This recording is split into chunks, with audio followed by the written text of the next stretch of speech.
खुद पर ध्यान दो, दूसरों पर नहीं।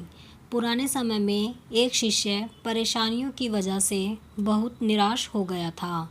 उसने अपने गुरु से कहा कि कृपया मुझे दुखों को दूर करने का कोई उपाय बताएं।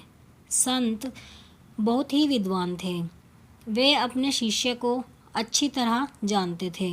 उन्होंने कहा कि मैं तुम्हें उपाय तो बता दूंगा, लेकिन पहले गांव में जो सबसे सुखी व्यक्ति हो उसके घर से मुट्ठी भर अनाज लेकर आओ। शिष्य गुरु की आज्ञा पाकर गांव में सबसे सुखी व्यक्ति खोजने निकल पड़ा। उसे एक व्यक्ति दिखाई दिया जो अपने घर के बाहर शांति से बैठा हुआ था। शिष्य ने सोचा कि ये सबसे सुखी होगा, इसलिए आराम से बैठा है। शिष्य ने उस आदमी को अपने गुरु की आज्ञा बताई और कहा, आप मुझे गांव में सबसे ज़्यादा सुखी व्यक्ति लग रहे हैं, कृपया मुझे अपने घर से मुट्ठी भर अनाज दे दें। ये सुनकर वह व्यक्ति क्रोधित हो गया। उसने कहा कि आज सुबह सुबह ही मेरा पत्नी के साथ झगड़ा हो गया है।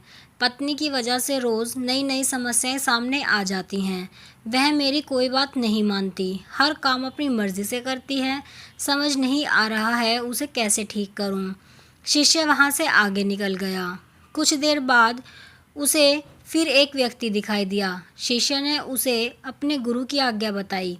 उस व्यक्ति ने कहा कि भाई, मेरा पड़ोसी बहुत धनवान है, उसके पास सभी चीज़ें हैं, मेरे पास तो कुछ नहीं है, मैं तो बहुत गरीब हूँ। पूरे गांव में घूमने के बाद भी शिष्य को कोई सबसे सुखी इंसान नहीं मिला। वह गुरु के पास लौट आया, गुरु को पूरी बात बता दी। गुरु ने कहा कि सभी लोग खुद से ज़्यादा दूसरों की वजह से दुखी हैं। लोग खुद पर ध्यान नहीं देते हैं, यही दुखों का मूल कारण है। अगर हम सुखी रहना चाहते हैं तो हमें दूसरों पर नहीं, खुद पर ध्यान देना चाहिए। अपनी बुराइयों को दूर करें। कभी भी किसी दूसरे व्यक्ति से प्रतिस्पर्धा न करें।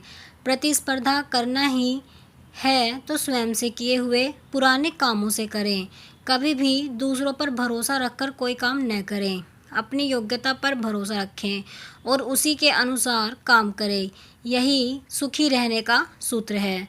आप कमेंट में ज़रूर बताएं कि आपको ये कहानी कैसी लगी है। अगर आपको ये कहानी पसंद आई है तो वीडियो को लाइक करें, शेयर करें और चैनल को सब्सक्राइब करें ऐसी ही कहानियों के लिए।